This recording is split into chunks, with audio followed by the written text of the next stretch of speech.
Dan memang menurut beritanya, di tempat malam hari itu yang terbunuh langsung 48 orang, mati di tempat. Sedangkan yang masuk rumah sakit 800 orang. Sebagian luka ringan, sebagian luka menengah, sebagian luka kritis, ya. Tapi begitu diberitakan bahwa laki-laki yang melakukan pembantaian ini namanya Stephen Paddock, ya kan? Tiba-tiba berhenti pemberitaannya tentang pelakunya. Yang diberitakan adalah tentang korban-korbannya, Pak. Nggak lagi diomongin lagi pelakunya. Saya lahir di zaman Soeharto, tumbuh di zaman Habibie, berkembang di zaman Gus Dur, ngerti di zaman Megawati, dewasa di zaman SBY, dan akhirnya gila di zaman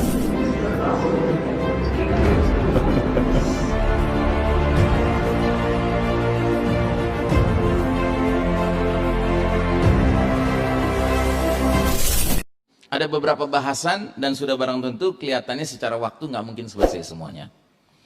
Bagian pertama bahasan kita tentang Al-Mahdi adalah tentang identitas umumnya, tentang namanya, asal-usul keturunannya, saat kehadirannya, dan ciri-ciri fisiknya.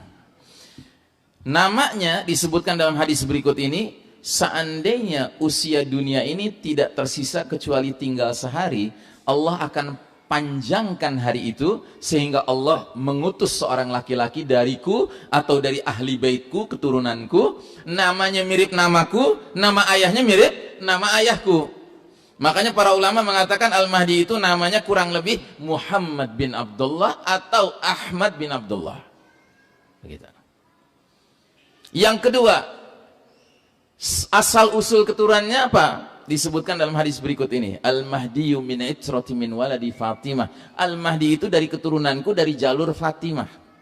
Fatimah itu dinikahi oleh sahabat namanya Ali bin Abi Thalib. Dari Ali dan Fatimah Nabi dapat dua cucu laki-laki namanya Hasan dan Husain. Kita Ahlus Sunnah wal Jamaah punya keyakinan kuat Al-Mahdi itu dari keturunan Hasan. Beda dengan kaum Syiah, mereka meyakini dari keturunan Husain. Kenapa? Karena Syiah itu agama yang mirip kayak agama Yahudi. Dia agama ras, Pak. Orang nggak bisa jadi Yahudi kecuali berdarah Bani Israel. Kalau nggak berdarah Bani Israel, paling jauh jadi Yahudi KW. Gitu. Yahudi yang tidak ori, ya. Yahudi KW. Ada nggak di Indonesia Yahudi KW? Nggak usah ditunjuk hidung, ya. Kasihan. Mudah-mudahan dia bertaubat sebelum kematiannya. Syiah juga begitu. Syiah itu kenapa lebih mengagungkan Husain daripada Hasan? Jarang kan kita dengar orang Syiah kalau ritual-ritualnya panggil-panggil ya Hasan, jarang kan? Yang dipanggil ya Husain, ya Husain. Kenapa? Karena Husain pernah menikahi seorang putri Persia. Dan Syiah ini pada dasarnya agamanya Persia, Pak. Jadi kalau orang tidak berdarah Persia, Pak, dia itu kalaupun jadi Syiah KW, nggak ori. Makanya kalau Anda punya teman-teman yang ikut Syiah di sini, tanggal 10 Muharram ikut-ikut ritual bikin darah-darah di sana sini, ya, melukai dirinya, ajak bertaubat. Sambil bilang gini, udah deh saudaraku, taubat deh, tinggalkan Syiah. Ente udah capek-capek berdarah-darah gitu, di mata mereka ente Syiah KW. Gitu. Mendingan taubat aja. Ente kan nggak punya darah Persia kan? Nah, gitu ya kan? Ente kan hidungnya pesek, Melayu, gitu. Nah, baik. Itu bukan tema sentral gitu, itu nyenggol aja gitu, ya kan? Biar kita ingat garis yang lurus yang mana gitu. Nah, jadi saudaraku rahimakumullah, yang berikutnya, hadirnya kapan Al-Mahdi itu? Al-Mahdi itu hadir di penghujung perjalanan dunia ini, ya. Sebagaimana tadi hadisnya mengatakan, seandainya dunia tinggal sehari, Allah panjangkan hari itu demi menghadirkan Al-Mahdi. Dan juga hadis tentang 5 babak perjalanan sejarah umat Islam, munculnya Al-Mahdi itu ketika kita berpindah dari babak keempat ke babak kelima, ya. Kira-kira kalau kita nonton film jumlah babaknya 5, masuk babak kelima itu awal, tengah, menjelang akhir film, Mbak. Ya akhir film lah babak kelima itu. Ya. Nah, jadi Al-Mahdi juga munculnya di ujung perjalanan dunia ini. Terus yang keempat, ciri-ciri fisik Al-Mahdi, kita nggak punya banyak dalil tentang itu. Dalil salah satunya yang kita ketahui adalah Al-Mahdiyu minni ajlal jabhati aqnal anfi. Al-Mahdi itu dari keturunanku, dahinya lebar, hidungnya mancung. Kita nggak punya banyak dalil tentang hal ini. Kalau kaum Syiah, hadis-hadis tentang ciri fisik Al-Mahdi banyak sekali. Sampai kalau ada orang ahli lukis, ngumpulkan semua hadis itu, bisa sampai kelihatan wajahnya Al-Mahdi kayak apa.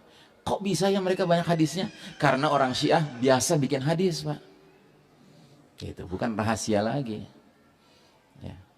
Nah, baik, ini identitas umumnya Al-Mahdi. Tentunya kita tidak boleh mengandalkan ilmu kita sebatas identitas umum Al-Mahdi. Kalau kita cuma membatasi di sini, ya terus pengajian ditutup, jangan-jangan nanti di antara bapak dan ibu pas pulang ke rumah nyari buku Telkom yang tebal itu, ya buku telepon tuh nomor-nomor telepon, Anda teleponin satu-satu orang yang namanya Abdullah. Anda tanya, punya anak namanya Muhammad? Oh begitu punya, wah ini Al-Mahdi. Oh, konyol lah, ya kan? Atau Anda sibuk buka YouTube, cari Syekh Muhammad bin Abdullah. Ya dengerin ceramahnya, menarik ceramahnya, dahinya lebar, hidungnya mancung, wah ini Al-Mahdi. Nggak usah, percuma, nggak usah itu kita lakukan. Kenapa? Karena jangankan kita Pak, Al-Mahdi saja nggak tahu dirinya Al-Mahdi. Bagaimana lagi kita bisa tahu? Ya. Kenapa Allah bikin skenario Al-Mahdi itu nggak tahu dirinya Al-Mahdi? Karena kalau Al-Mahdi tahu dirinya Al-Mahdi, tentu orang lain juga tahu. Kalau orang lain tahu Al-Mahdi yang mana, tentu musuh Islam juga tahu. Kalau musuh Islam jauh-jauh hari sudah tahu Al-Mahdi yang mana, diapakan Pak? Dibunuh. Ya. Jadi Allah punya cara untuk membuat Al-Mahdi itu terpelihara. Makanya nanti Al-Mahdi itu pertama kali dibaiat oleh sejumlah orang yang kata Nabi mirip jumlah pasukan perang Badar, 313 orang, yang mereka semua sepakat. Inilah laki-laki yang kita cari-cari itu. Inilah laki-laki yang akan jadi pemimpin umat Islam di akhir zaman, yang akan meredakan fitnah-fitnah yang sekarang terjadi. Mereka minta kepada laki-laki ini, ulurkan tanganmu biar kami baiat engkau. Laki-laki ini menolak dengan keras. Kenapa dia menolak dengan keras? Pertama, karena Al-Mahdi adalah orang beriman yang sejati imannya Pak. Orang beriman yang sejati imannya selalu ingat hadis Nabi yang berbunyi, al-imaratu fitnatun fid dunya wa nadamatun wa khizyun fil akhirah. Posisi jabatan kepemimpinan itu merupakan potensi fitnah di dunia dan potensi penyesalan dan kehinaan di akhirat nanti. Jadi dia gak punya ambisi kepemimpinan Al-Mahdi itu. Gak seperti kebanyakan orang zaman sekarang Pak. Gak layak mimpin, wajahnya muncul di semua pojok-pojok jalanan Pak. Kita yang terpaksa ngelihat wajahnya gitu loh, ya kan? Bukan dianya yang kepaksa jadi pemimpin, kitanya yang kepaksa ngelihat dia sampai temehek-mehek kata orang Betawi gitu. Itu satu alasannya. Alasan kedua, kenapa Al-Mahdi mesti dibaiat paksa? Karena Al-Mahdi nggak tahu dirinya Al-Mahdi, dia nggak tahu. Terus gimana 313 orang ini tahu? Ya itulah, Allah punya skenario menanamkan taufik ke dalam hati mereka untuk bersepakat inilah laki-laki yang ditunjuk Allah. Ya. Makanya skenario pembaiatan Al-Mahdi nggak bisa dibikin film pura-puranya, pencitraan tuh nggak bisa. Nggak ada pencitraan pembaiatan Al-Mahdi.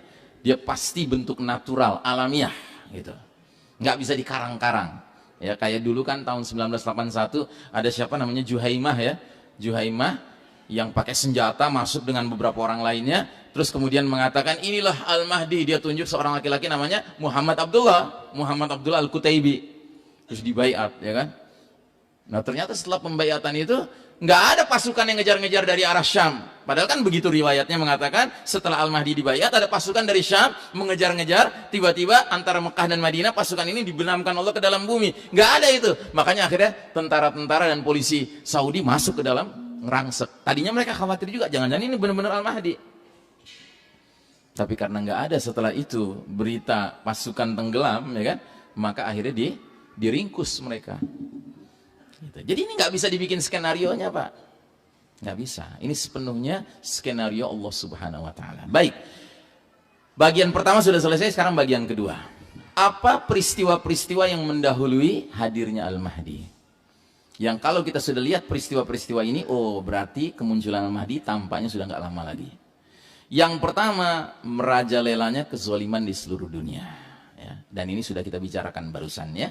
Hadisnya, aku kabarkan berita gembira mengenai Al-Mahdi yang diutus ke tengah umatku ketika banyak terjadi perselisihan antar manusia, banyak gempa-gempa. Al-Mahdi akan penuhi bumi secara merata dengan keadilan dan kejujuran, sebagaimana bumi sebelumnya dipenuhi secara merata dengan kesewenang-wenangan dan kezaliman.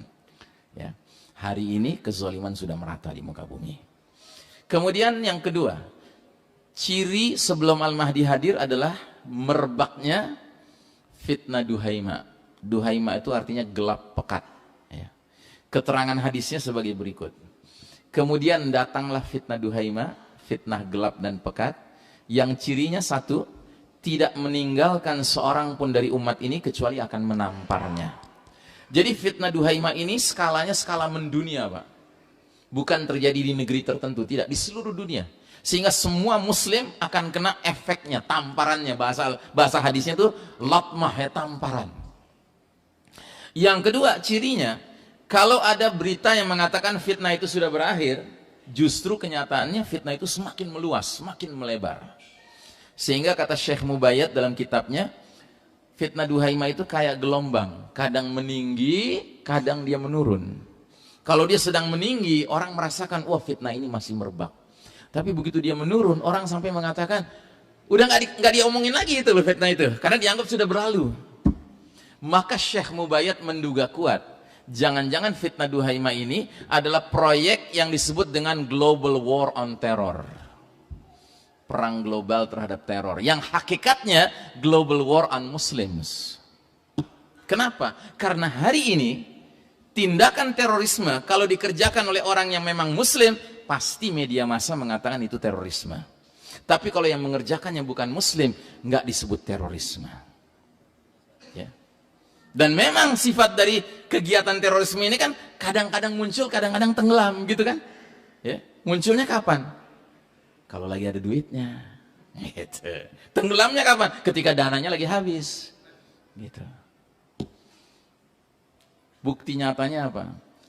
Kejadian tahun 2017 bulan Oktober di sebuah kota bernama Las Vegas, ya, di Amerika. Ada kejadian apa di bulan Oktober tahun 2017? Ada kejadian seorang menyewa kamar hotel yang menghadap ke lapangan terbuka, ya. Yang lapangan terbuka itu malam hari itu mengadakan konser musik. Ribuan penonton. Nah, orang ini nyewa sengaja ruangan hotel, kamar hotel yang jendelanya menghadap lapangan itu. Untuk apa? Untuk menjalankan tindakan terorisme. Dia sudah kumpulkan 19 bedil, Pak, senapan, yang semuanya sudah dimodifikasi jadi machine gun, jadi senapan mesin, Pak. Yang bunyi tembakannya bukan dor, tidak, tapi kan begitu. Kalau senapan mesin kan. Jadi orang ini niat benar. Dia mau melakukan apa? Pembantaian orang-orang yang lagi nonton konser musik itu. Dan memang menurut beritanya, di tempat malam hari itu yang terbunuh langsung 48 orang. Mati di tempat. Sedangkan yang masuk rumah sakit 800 orang. Sebagian luka ringan, sebagian luka menengah, sebagian luka kritis. Ya. Tapi, begitu diberitakan bahwa laki-laki yang melakukan pembantaian ini namanya Stephen Paddock, ya kan? Tiba-tiba berhenti pemberitaannya tentang pelakunya. Yang diberitakan adalah tentang korban-korbannya, Pak. Nggak lagi diomongin lagi pelakunya. Dan nggak disebut lagi terorisme tuh, kalimat itu nggak muncul lagi. Karena apa? Namanya Stephen Paddock. Coba kalau namanya Ahmad Paddock, lain cerita, Pak. Lain cerita. Sama kayak di timur Indonesia, ada tingkah laku sebagian orang yang nantang-nantangin TNI pakai senjata, ya kan, menyandra orang-orang sipil sampai ribuan orang, sebagian disiksa dengan kejamnya, ya kan. Tapi bukan Muslim. Dikasih nama apa, Pak? Kelompok berkekuatan bersenjata. Keren banget namanya. Makin pede mereka. Gitu. Tapi coba kalau ada orang namanya Ahmad meledakkan panci di lapangan terbuka di Bandung, nggak ada yang luka, nggak ada yang mati, ya kan? Terorisme. Tiba-tiba ditangkapin si Ibrahim, si Abdullah, si siapa di kota mana gitu kan. Ajib. Gitu. Nah makanya kata Syekh Mubayyad, jangan-jangan fitnah Duhaima ini yang sekarang mempengaruhi seluruh umat Islam di seluruh dunia adalah Global War on Terror yang notabene adalah Global War on Muslims. Yang ketiga, ciri dari fitnah Duhaima apa? Saat itu seseorang pagi harinya masih beriman, sore harinya kafir. Ya. Jadi ini fenomena yang disebut oleh para ulama dengan fenomena dosa yang disebut nawaqidul iman, pembatal keimanan. Jadi kalau fitnah Duhaima sudah merebak, Pak, umat Islam tidak lagi terancam saja dengan dosa kecil, tidak lagi terancam dengan dosa besar saja, tidak, tapi ada dosa yang sangat mengerikan namanya dosa nawaqidul iman, pembatal keimanan. Makanya Nabi mengatakan pagi beriman, sore kafir. Nabi tidak bilang pagi berbuat kebaikan, sore berbuat kejahatan. Beda nggak Pak itu? Beda nggak? Pagi berbuat baik, sore berbuat jahat dengan pagi beriman, sore kafir. Itu beda tidak? Beda Pak. Dan kita harus hati-hati Pak. Karena hari ini musuh-musuh Islam sudah merancang banyak sekali upaya-upaya memurtadkan umat Islam ini Pak. Banyak sekali rancangannya. Perlu contoh nggak Pak dosa yang membatalkan iman? Perlu contoh? Berani? Saya kasih contoh.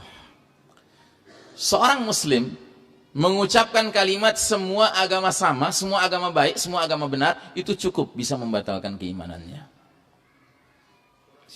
Saya ulangi ya. Seorang muslim mengucapkan semua agama sama, semua agama baik, semua agama benar, itu cukup bisa membatalkan imannya. Wah, Ustadz Iksan Tanjung ekstrim. Masa gitu aja batal iman? Ekstrim Pak, kalau saya mengucapkannya tanpa dalil. Saya nggak berani bilang begitu kalau nggak ada dalilnya. Dalilnya apa? Catat. 1. Ali Imran 19. Inna dina indallahil Islam. Sesungguhnya agama yang Allah ridhai di sisinya hanyalah Islam. Masa seorang muslim baca Al-Quran, ketemu ayat ini, dia nggak ngerti bahasa Arab, dia lihat terjemahannya kan begitu jelas tuh. Dia berani punya pendapat berbeda. Enggak gitulah, masa cuman Islam yang Allah ridhoi? Saya punya tetangga di sebelah kanan rumah saya orang Nasrani, baik bener sama saya. Tiap kali dia masak, dia bagi sebagian makanannya ke kita. Sementara tetangga kiri saya muslim, jenggotan segini, anggota partai Islam, koruptor. Enggak lah, semua agama baik lah, ini masalah orangnya aja. Gitu. Ada enggak orang zaman sekarang ngomong gitu Pak? Jangan bilang banyak Pak, bilang ada aja. Bilang banyak makin seru Pak, makin panik kita. Walaupun realitanya banyak. Gitu. Nah jadi saudaraku rahimakumullah, itu satu dalil. Ada lagi dalil yang kedua, silahkan dicatat lagi. Ali Imran 85. Wa may yabtaghi ghairal islami dinan falan yuqbala minhu wa huwa fil akhirati minal khasirin. Barang siapa mencari selain Islam sebagai agama, sekali-kali nggak akan diterima darinya oleh Allah. Dan dia di akhirat bakal termasuk golongan yang merugi. Ini kan ceto welo-welo ya. Bahasa Jermannya begitu kan? Ya. Nah, jadi saudaraku rahimakumullah, dalil ketiga surat Al-Hijr ayat 2. Rubama yawaddul ladzina kafaru law kanu muslimin. Nanti di akhirat seringkali orang-orang kafir itu berangan-angan seandainya di dunia dia jadi muslim. Muslim dengan mukmin mana yang lebih tinggi derajatnya, Pak? Mukmin. Kenapa orang kafir nggak pengen jadi mukmin, kok jadi muslim aja? Karena nanti akan ada muslim-muslim tertentu yang saking banyaknya dosanya, dia sampai harus masuk neraka dulu. Sama orang kafir itu sekapling, gitu kan? Dibakar habis dosa-dosanya, sampai kalau udah habis dosanya terbakar, dipindahin sama Allah ke surga. Ya. Karena memang dia berhak masuk surga, cuma karena banyak dosanya, mesti dihabisin dulu. Dan dia nggak pernah terlibat dosa yang membatalkan iman, makanya berhak dia masuk ke surga. Nah dia ngelihat begini, si kafir ini, tadinya temen dia sama-sama di neraka, tiba-tiba diangkat, dipindahkan ke surga. Yang ngiri lah dia. Makanya cukup dia minta apa? Berangan-angan seandainya di dunia menjadi muslim. Baik. Nah jadi saudaraku rahimakumullah, itu yang ketiga ciri dari fitnah duhaima, gelap pekat. Ciri yang keempat, kalau fitnah duhaima ini sudah merebak, tasirun nas ila fustotain. Manusia akan terbelah menjadi dua kemah. Fustatu imanin la nifaqo fihi. Kemah iman tanpa kemunafikan di dalamnya, dan fustatu nifakin la imana fihi. Dan kemah kemunafikan tanpa iman di dalamnya. Jadi ada kemah iman tanpa kemunafikan, dan ada kemah munafik tanpa keimanan. Seperti yang kita saksikan hari ini, Pak. Makin hari orang-orang yang benar imannya makin mendekat kepada sesama orang yang benar imannya. Ngumpul di kajian, hadir ke masjid, meramaikan kegiatan-kegiatan keislaman. Sementara mereka-mereka yang muslim ala kadarnya, ya, yang masih doyan dugem, dunia gemerlap, nyari teman muslim yang kayak gitu juga. Akhirnya teman muslim yang kayak gitu akrabnya sama orang kafir. Akhirnya akrab sama orang kafir. Jadilah dia orang munafik tanpa keimanan barang sedikit pun. Na'udzubillahi min dzalik. Ini yang terjadi sekarang kan? Proses seleksi sedang berkembang.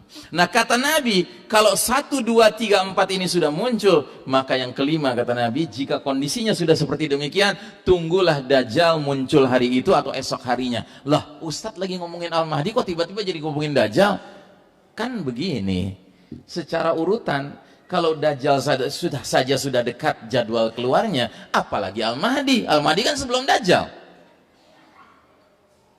Makanya kalau dikatakan Dajjal sudah dekat keluarnya, apalagi Al-Mahdi. Sedangkan hari ini tampaknya fitnah Duhaimah sudah merebak. Ya.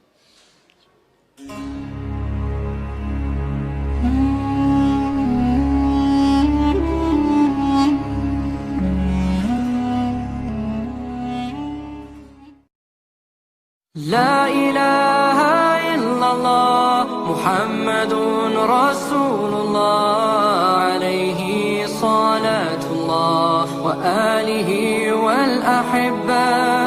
La ilaha illallah Muhammadun Rasulullah